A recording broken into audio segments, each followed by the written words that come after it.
It was the dead of winter in Bavaria, 1922. Snow blanketed the fields like a burial shroud, muting every sound except the wind that hissed through skeletal trees. Tucked deep within the woods, near the remote village of Grobern, stood a lonely farmstead known as Hinterkaifeck, a place as removed from society as it was from the protection of the living. The farmhouse, made of aged timber and stone, creaked under the weight of history. Its nearest neighbor was more than half a mile away.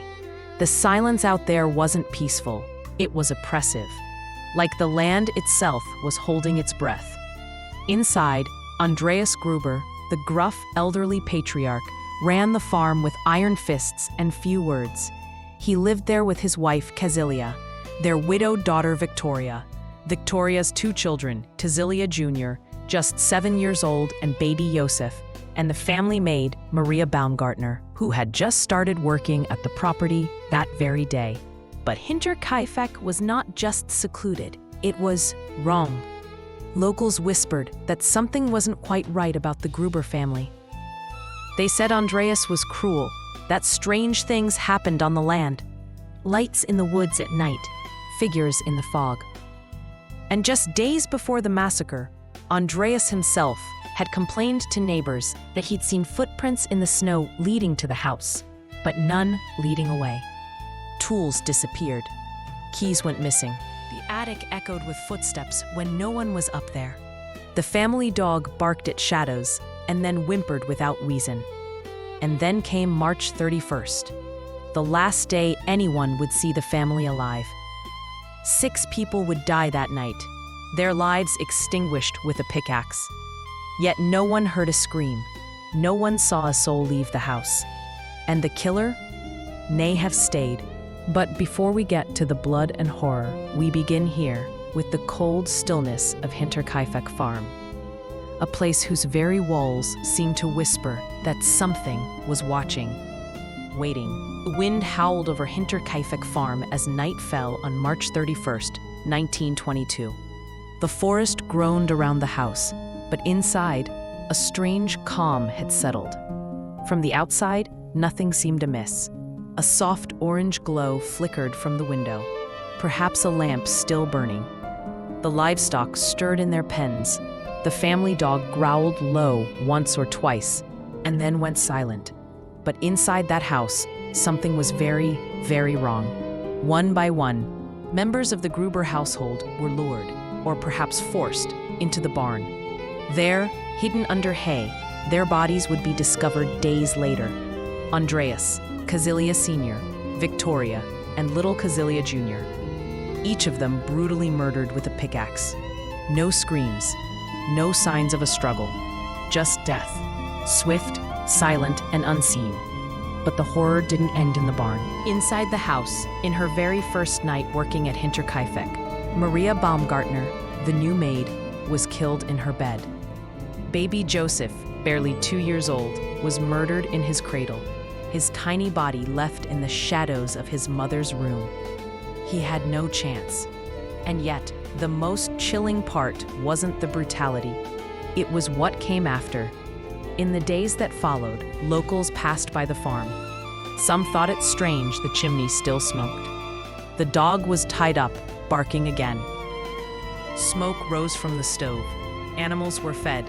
Someone was living there. Inside that house, just feet from the rotting bodies, someone stayed, ate, slept, cared for the animals, cleaned the kitchen, lived among the dead. When neighbors finally investigated on April 4th, they found what can only be described as a house haunted, not by ghosts, but by an unseen evil. The corpses had begun to decompose. The pickaxe was hidden. The killer was gone, vanished like smoke in the trees. And so began one of Germany's most chilling unsolved murders, a mystery soaked in silence, in the cold, and in the blood of a family that vanished without ever leaving. It was April 4th, 1922, when curiosity gave way to dread. Neighbors had grown uneasy. Days had passed with no sight of the Gruber family. Victoria missed church, something unheard of. The mailman noticed the box was overflowing. and the local mechanic, who'd been summoned to the farm to repair machinery, arrived, only to be greeted by eerie silence. That silence was no accident. When several villagers finally entered the Hinterkaifeck property, what they found was a nightmare carved into reality. The barn door creaked open under a nervous push. It was dark, quiet, thick with the smell of hay, blood, and something far worse, decay. A few feet in, they saw it, a mound of straw unnaturally shaped. It was hiding something. 4 somethings. The lifeless bodies of Andreas Gruber, his wife Cecilia, daughter Victoria, and little Cecilia Jr. lay beneath, brutally murdered, heads crushed with shocking force. Their skulls had been shattered. Victoria's face was barely recognizable. Cecilia Jr.'s small hands were clutched in her long dead hair, torn out in terror. She had lived the longest, long enough to suffer, long enough to scream. Inside the farmhouse, the horror deepened. In the maid's room, Maria Baumgartner, who had only arrived the day before, was sprawled on the bed, lifeless, still in her apron. The walls were quiet, the linens undisturbed, no sign of a struggle. She never had a chance to unpack. And in the nursery, a sight that would haunt even the hardest men, baby Joseph, Victoria's infant son, lay in his cradle. His face bludgeoned, the pillow stained deep crimson. His murder, silent and savage, was the final act in this macabre massacre. And yet, the killer had remained, for days. Food had been eaten, a fire lit, the dog fed, manure shoveled, bed slept in. Whoever had done this had stayed, comfortable, deliberate, cold. Some neighbors claimed to have seen smoke coming from the chimney days after the murders. One even said he noticed footprints in the snow circling the barn, but none leading away. That house was more than just a crime scene. It was a tomb, a place where life had been drained and death had taken up residence. No valuables were stolen, no signs of robbery, no fingerprints, just silence, precision, intimacy. Someone knew the family, and they had waited, watched, and finally struck, not for gain, but for something darker. The murders at Hinterkaifeck weren't just gruesome, they were perplexing. From the moment authorities arrived, the case slipped through their fingers like smoke. Police from nearby Ingolstadt descended upon the scene. Armed with notepads and grim determination, they began their work. But what they found was maddening. Nothing made sense. The bodies had been carefully stacked, almost reverently, in the barn. Covered in hay, laid in a neat pile, not discarded like garbage, but arranged like offerings. The murder weapon? A mattock, a kind of farm pickaxe, found hidden in the attic of the barn, stained with blood. It wasn't just a crime of violence. It was personal, deliberate, ritualistic. But the real terror came from the subtle things. Inside the house, everything was normal, too normal. The beds had been slept in, bread had been sliced, even the cows had been milked. The family dog, a loyal watchdog, was found locked away, unharmed, yet strangely agitated. ... His barking had been ignored for days. Police found footprints in the snow, but they only led to the farm, not away. There were signs the killer had been in the attic, possibly for days, watching. Floorboards above the bedrooms were disturbed. A family once thought alone may have had a silent audience all along. And then there were the missing keys. House keys that vanished days before the murders. Andreas had complained of it. He'd even mentioned to neighbors that the house felt wrong, that he'd seen footprints near the woodshed, signs of someone lurking. But no one believed him. They thought the old man was paranoid, eccentric, maybe even guilty of something himself. Andreas had his secrets. So did Victoria. In a locked box beneath her bed, investigators found letters, documents, hints of a hidden life. She'd been in a twisted relationship with her father, a secret child, Joseph, born from incest, or so the rumors went. She was seen weeping days before her death. She had written a will, she had withdrawn money. It was as if she knew something was coming. But if she feared her father or her past, would she have let danger into the house? Or had the danger already been inside, hiding behind the walls, waiting for nightfall? The investigation spiraled. Suspects emerged: neighbors, drifters, former lovers, even Victoria's dead husband, rumored to have returned from the grave. Nothing stuck. Each clue only deepened the dread.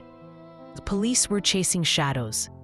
The village whispered, and all the while, the house at Hinterkaifeck stood silent. Doors open, windows shattered, its walls soaked in blood and sorrow. No one dared enter it anymore. After the funerals, the village of Groburn fell into a silence that no prayer could lift. Hinterkaifeck, once a working farm, alive with the rhythm of rural life, became a monument to horror. No one wanted to go near it. Even seasoned investigators spoke in hushed tones about the place. They described an oppressive stillness, as if the air itself remembered the screams. The farm, despite its gruesome history, wasn't torn down immediately. For months, it stood, decaying, yet eerily intact, a cruel curiosity. Locals claimed to see shadows in the windows, lights flickering after dark, footsteps in the snow that vanished at the front door. Rumors began to spiral beyond the reach of reason. Some said Victoria's spirit wept in the barn. Others whispered that Andreas still roamed the halls, his guilt refusing to die. Children dared each other to sneak up to the edge of the property. Many returned pale, shaken, unable to speak of what they saw. Even the investigators weren't immune. One police officer confessed, off the record, that he heard breathing behind the barn wall, even though the place had been cleared. Another claimed to see fresh boot prints in the attic, long after it had been sealed. These weren't just ghost stories, they were echoes. The crime scene was never officially closed. For years, the case was reopened, re-examined. Over 100 people were interrogated. Psychics, criminologists, even handwriting analysts were brought in. Each theory led nowhere. The incest, the missing keys, the hidden documents, the family secrets. It was as if Hinterkaifeck had swallowed the truth whole and refused to give it back. Eventually, the farm was demolished. Every brick torn down, every timber burned, the well filled, the barn leveled, but even that wasn't enough. Those who pass by say it feels cold, even in the height of summer. The murderer was never found, the motive was never proven. But the horror lives on, not in the crime itself, but in what it left behind. A house that saw everything, a village that said nothing, and a truth that may never be spoken. There are stories that fade with time, buried under dust, forgotten in the margins of history. This is not one of them. Hinterkaifeck remains, even without walls or windows. It lingers, not as a place, but as a presence. A whisper in the trees, a shadow in the snow, a question no one dares to answer out loud. Who killed the Gruber family? Was it someone they knew? Someone from within? Or something that defies reason? A darkness that walked among them, unseen. Decades have passed. The case is cold. The blood is long washed away. But the silence is still too loud. And maybe, just maybe, the reason no one speaks the truth is because the truth stared back at them. So tonight, when the wind moans across empty fields, and you find yourself alone in the quiet, listen closely. You might hear it. The soft crunch of footsteps, the creak of an attic board, a breath just behind your shoulder. Because Hinterkaifeck never truly died. It's just waiting. If this story chilled you to the bone, if the silence of Hinterkaifeck still echoes in your mind, then subscribe to Twilight Vaulted Tales, where shadows are remembered. And the silence, it screams.